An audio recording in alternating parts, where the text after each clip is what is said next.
예수님께서 수많은 군중들의 환호를 받으시고 예루살렘 성에 들어가신 뒤에 헬라인 몇 명이 예수님을 만나고자 했습니다. 성경을 통하여서 이 헬라인은 도대체 누구일까? 왜 만나려고 했을까? 정확하게 밝혀져 있지 않습니다. 무슨 이야기를 했는지는 그 성경에 나와 있지 않고 그 이야기를 들으신 뒤에 예수님께서 하신 말씀만 남겨져 있습니다. 그래서 여러 주석을 보니까 몇 가지 추측을 해보는 것을 알 수 있었는데, 우선은 이 사람들이 주님을 찾아온 이유가 조금 전에 많은 사람들이 예수님께서 예루살렘에 오실 때 환호하고 종려나무 가지 흔들고 호산나 찬송하리로다 주의 이름으로 오시는 이여 이스라엘 왕이시여라고 외쳤는데, 이 의미가 정확하게 무엇인지 잘 몰라서 예수님에게 직접 여쭤보고 싶었다라고 하는 것이에요. 유대인들은 다 알고 있지만 헬라인들은 모르기 때문에 예수님께 물어보려고 했다는 것이에요. 근데 이 부분도 살짝 확신이 안 서는 것은, 제자들에게 물어보지 아니면 소리 지른 사람한테 물어보지 왜 소리 질렀냐고. 근데 예수님께 어쨌든 왔어요. 또 다른 해석이 있는데, 이것은 전설로 내려오는 이야기에 근거한 것입니다. 물론 이 부분도 성경에는 없는 것이기 때문에 좀 과도하게 적용하는 부분은 어려움이 있지만 전설에 이런 이야기가 있습니다.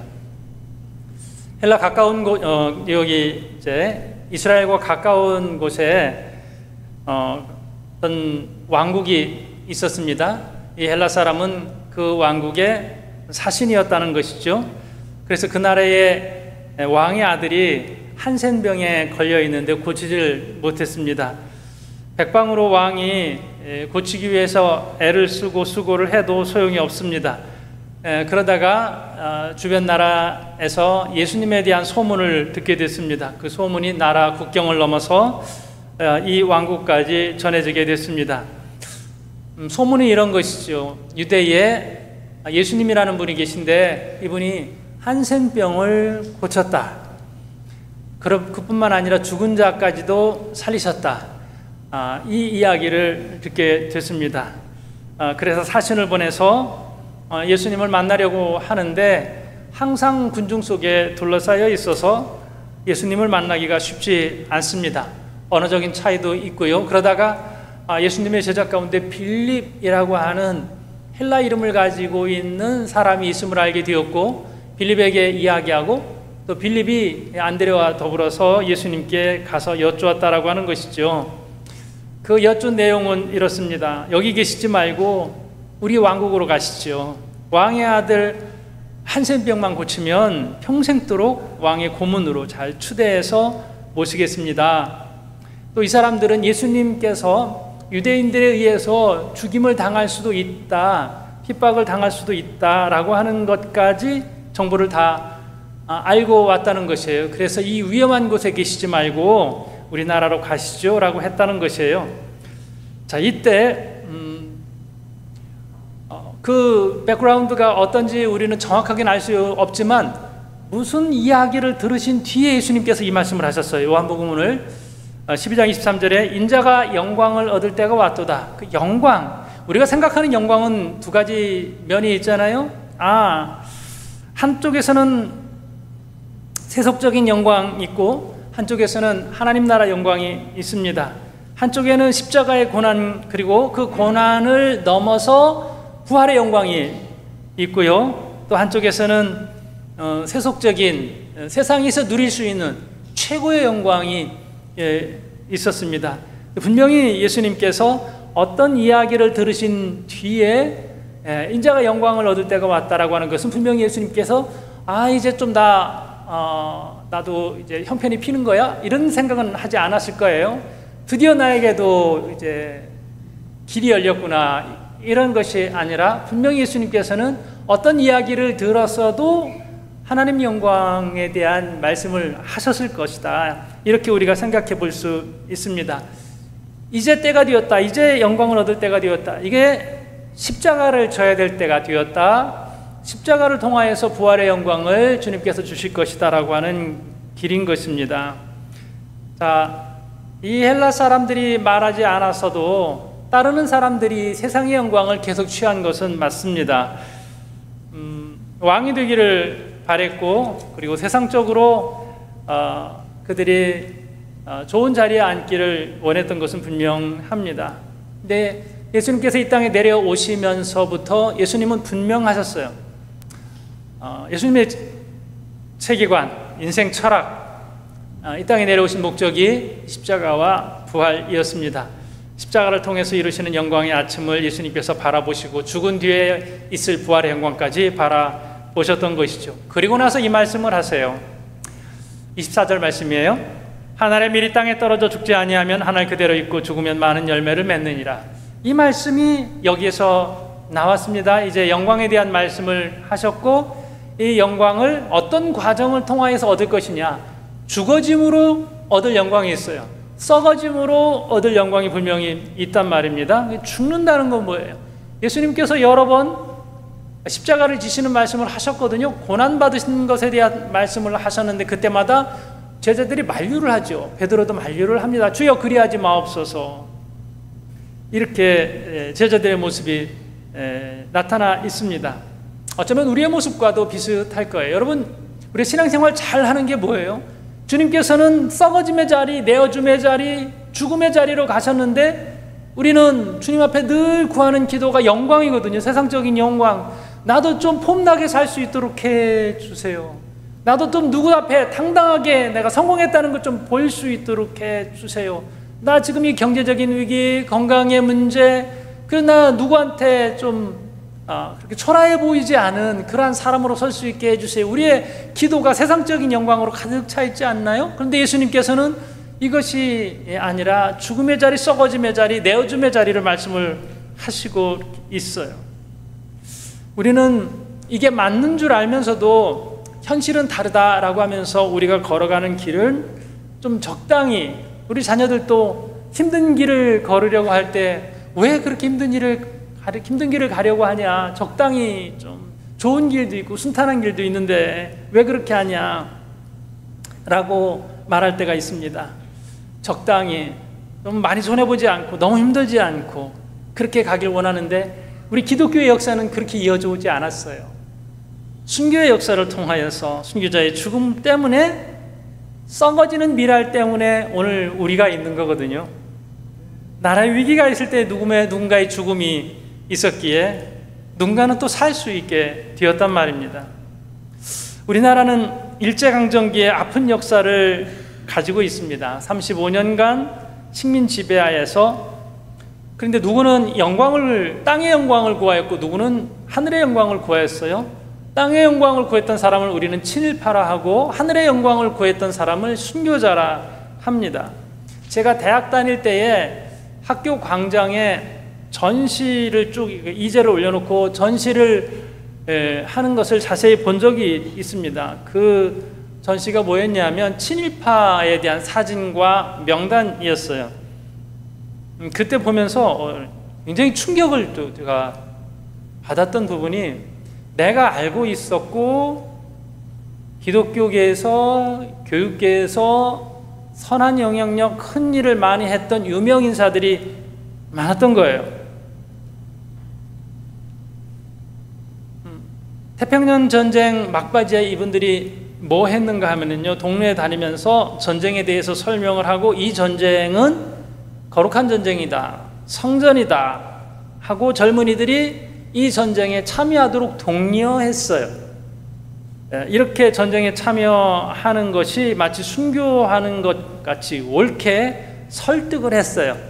지식인이, 청년들이 태평양 전쟁에 나가서 죽는지 어떤지 전혀 생각하지 않고 그들을 전쟁터로 내몰았던 것이죠. 자, 왜 그랬을까요?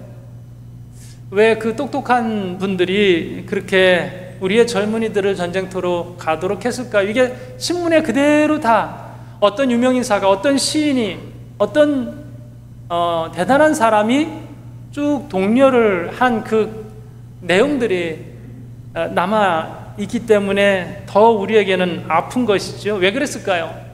이분들 아마 분명히 잠시 후에 해방이 될 것이다라는 것을 전혀 생각하지 못했을 거예요. 역사관이 굉장히 짧았던 것이죠. 우리가 언젠가는 독립을 할 것이다, 언젠가 우리는 해방이 될 것이다 라고 하는 그런 분명한 그림이 없이 이 나라에 이른 상태에서 식민은 영원히 계속될 것이다 라고 하는 부분으로 갔던 것이죠. 또 한 가지는 그들의 삶의 방식에 있었겠죠. 죽음이 무섭고 도전 내가 살고 보자 하는 생각이 앞서 있을 것이에요. 현재의 영광만을 추구했던 이들이 아니었을까요? 어쩌면 요즘 대부분의 사람들이 그쪽 부분일 것이에요. 이렇게 죽어야 할 때 죽지 않고 평생을 부끄럽게 산 이들이 있습니다. 그들의 자손들은 아버지의 이름 때문에 일평생 부끄러운 자녀로 내 아버지가 누구인지 내 할아버지가 누구인지 어디 가서 말할 수 없는 그러한 삶을 살게 된 것입니다. 잘 죽는 걸 거부하고 나는 편안하게 가늘고 길게 살겠다 했던 이들의 결과가 이렇습니다. 오늘 우리도 다 그렇게 긴 인생 살지 않고 천국에 갈 텐데 주님 앞에 분명히 설 거거든요. 내가 어떠한 경제적 능력이 있었는지 어느 위치에까지 올라갔는지가 주님 앞에 내세울 거는 분명히 아닐 거란 말입니다. 얼마만큼 죽어졌느냐, 썩어졌느냐, 내려놓았느냐, 이것을 분명히 주님께서 물으실 거예요. 그때 우리는 할 말이 있어야 되는데 그때가 영원히 오지 않을 것처럼 그렇게 눈앞에 있는 것만을 위해서 달려가고 있습니다. 참 이런 말씀들을 읽으면 우리는 굉장히 부끄러운 것이죠. 어느 목사님, 제 지난주에 책을 읽으면서 어느 목사님 어린 시절 이야기를 이렇게 읽게 됐습니다. 8.15 해방이 된 다음에 그 교회에서 부흥회를 열었는데 그 부흥회에 어느 전도사님이 오셔서 말씀을 전하셨어요. 그런데 이 말씀을 전하신 분이 일제강점기 동안에 감옥에 들어가서 고생을 했던 분이셨는데요. 이분은 뭐 전도사님이라고 하지만은 신학교육을 제대로 받지 못한 그런 분이었습니다. 근데 목사님이 그 교회에 안 계셨기 때문에 그냥 말씀을 전하고 예배를 인도하는 평신도임에도 전도사의 역할을 했던 이런 분이셨어요. 그러다가 붙잡혀서 신사참배 거부하고 7년 동안 옥살이를 했는데 거의 순교 직전까지 갔다가 감옥에서 나오신 분이셨어요. 이분을 모시고 부흥회를 여는데 시간 설교하시면서 말씀을 선포하는데 말씀 내용은 이분이 어렸을 때에도 명확하게 간단하게 들려졌대요. 그 전했던 내용이 뭐냐면 죽도록 충성하라. 7년간 옥살이를 하면서 가진 고문을 다 겪으신 이분이 내뱉는 그 한마디, 죽도록 충성하라. 이게 은혜가 되지 않았겠습니까? 모든 교인들 이 한마디 때문에 은혜가 되었다는 것이죠. 썩어진 한 사람의, 죽어진 한 사람의 이 한마디가 그렇게 성도들의 가슴을 때렸다고 합니다. 난예배 시간에 성경 공부를 하는데 감옥에 가서 고생한 이야기들 이렇게 하시고 또 장로님들이 물어보셨나 봐요. 어떤 고문을 받으셨는지, 좀 이렇게 상처를 볼 수 있는지.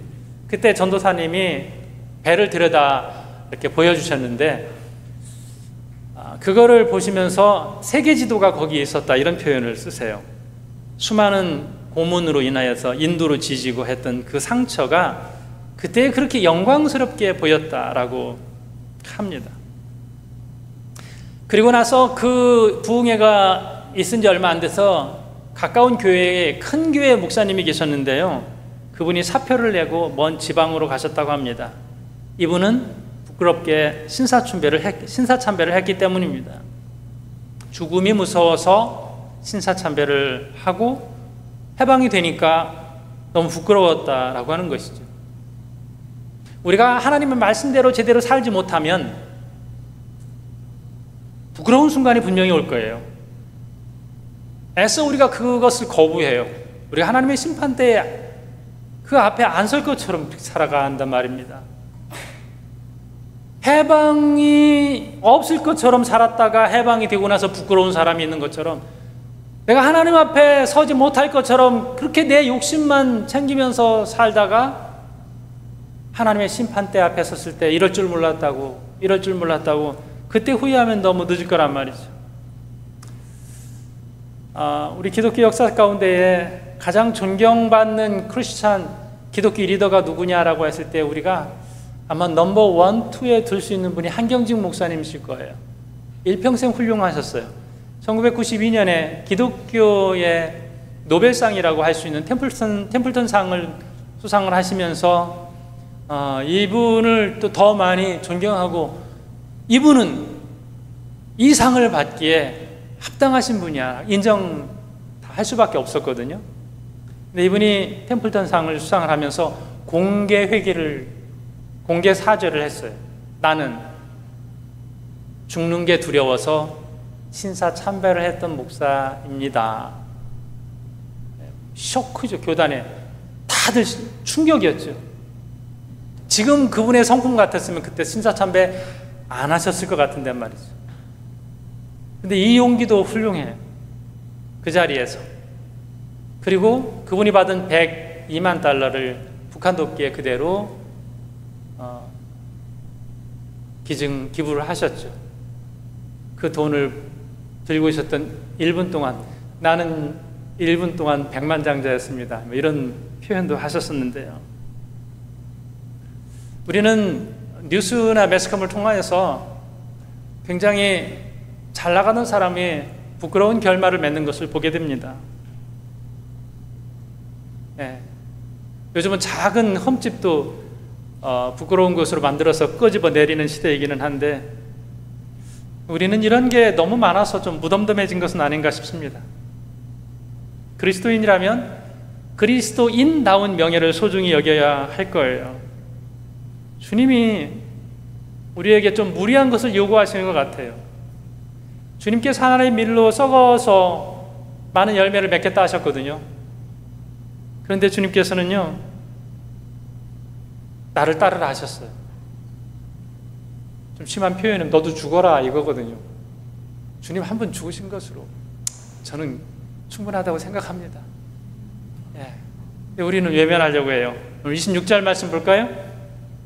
사람이 나를 섬기려면 나를 따르라. 나 있는 곳에 나를 섬기는 자도 거기 있으리니 사람이 나를 섬기면 내 아버지께서 저를 귀히 여기시리라. 나를 따르라. 나 있는 곳에 나를 섬기는 자 거기 있으리니. 너도 같이 가야 되겠다라는 청유형 말씀이시거든요. 명령이시거든요. 너도 거기 있어야 돼. 너 나를 섬긴다고 했지? 나를 따른다고 했지? 나 있는 곳에 너도 있어야 돼. 거기 어디예요? 주님 계신 곳? 주님께서 십자가에 계셨어요. 주님 혼자 달려 계신 게 아니라 우리도 함께 있는 거예요. 섬기는 자리에 계셨어요. 그 현장에 있어야 된다는 말이죠. 현장성. 우리가 좋은 일을 한다고 하면서도 현장을 외면할 때가 많이 있습니다. 우리가 프롬가 사역을 하면서도 이제 16년, 17년째 계속 이어오면서 그 현장에 우리가 헌금을 하면서도, 프롬가 헌금을 하면서도 처음과 같은 그런 열정은 우리가 갖고 있지 않아요. 그래서 저는 억지로 로테이션을 만들었어요. 1년에 한 번은 가셔야죠. 내가 돕는 이들이 어떤 현장에서 살고 있는지 그 현장을 한번 봐야죠. 예수님께서 우리에게 현장을 초청하십니다. 도마가 예수님께 물었습니다. 주님 어디로 가십니까? 주님께서 말씀하셨어요. 내가 곧 길이요 진리요 생명이니 나로 말미암지 않은 아버지께로 올 자가 없느니라. I am the way. 내가 길이야. 내가 가는 곳, 그곳이 현장이고 그곳이 너희가 있어야 할 곳이다 라고 주님께서 초청을 하십니다.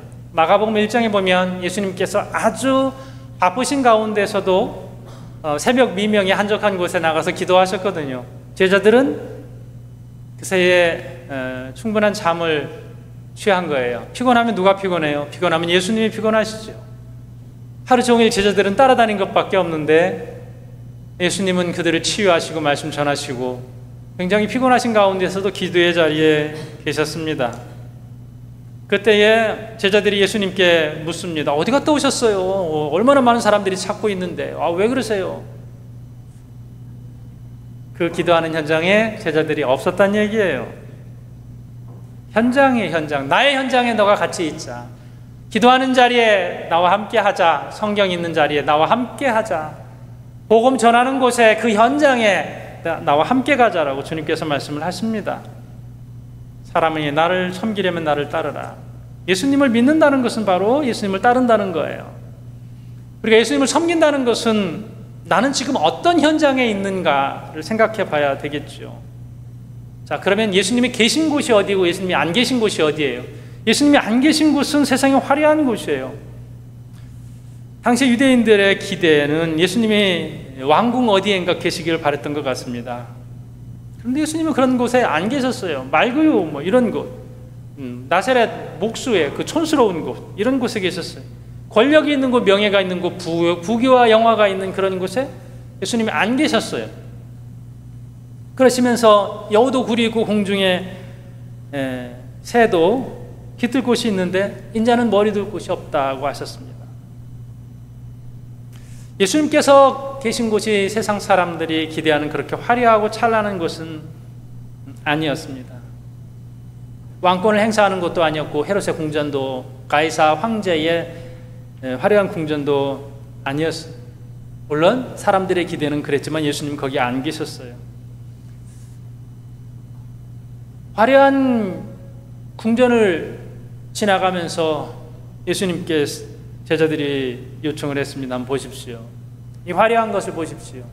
46년 동안이나 지은, 과시하기 위해서 지은 그 어마어마한 헤롯궁, 이만하면 메시아인 왕께서 머무실 만한 곳이 되지 않겠습니까? 라는 무언의 뉘앙스를 담으면서 예수님 이런 데 계셔야죠.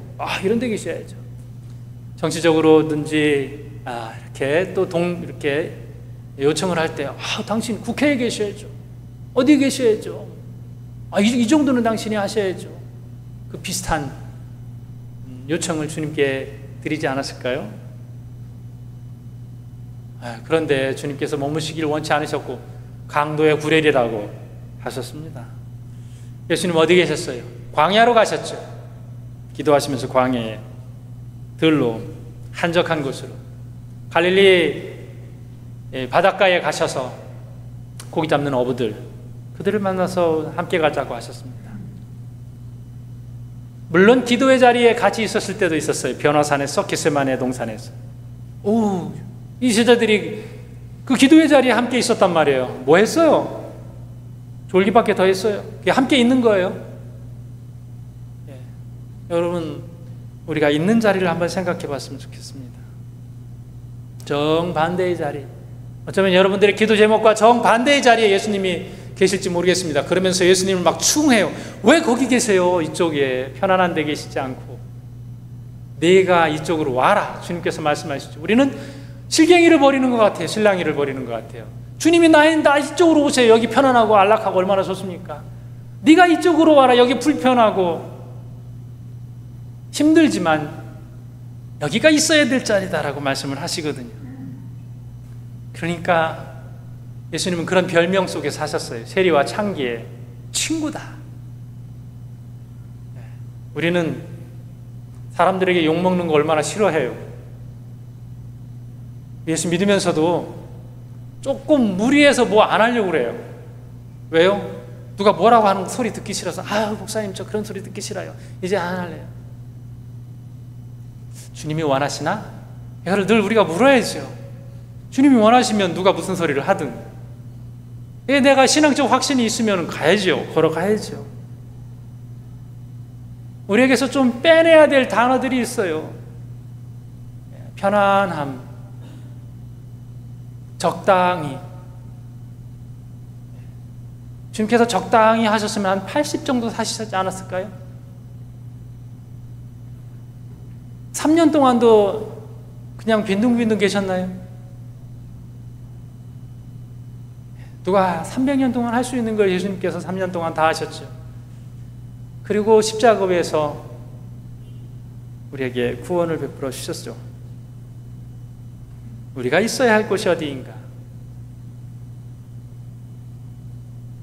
내가 있고 싶은 곳에 있는 게 아니라 필요한 곳에 있는 거예요. 우리 그리스도인들은 사명을 안고 있거든요. 그 사명이 뭐냐면 필요한 자리에 가는 거예요. 주님께서 계신 곳, 주님께서 가라고 하신 곳, 주님께서 보내신 곳, 거기에 있는 거거든요, 사명은.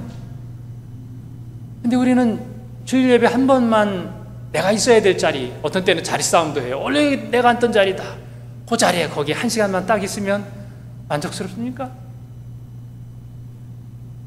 주님은 물론 여기서 영광 받으시죠. 그 다음에 한 주일 동안은 주님이 어디 계신지를 생각을 할 수 있어야 할 것입니다. 이것이 사순절의 의미죠. 물론 내가 금식도 하고 절제도 하고 성경도 읽고 기도도 할 수 있어요. 그리고 하나 이거 추가하면 좋지 않겠습니까? 주님께서 계신 자리, 그 현장에 내가 있는다. 단 하루만이라도, 하루가 아니죠, 단 몇 시간만이라도 여기가 주님이 계신 곳입니다라고 확신할 수 있는 그 어떤 자리 말입니다.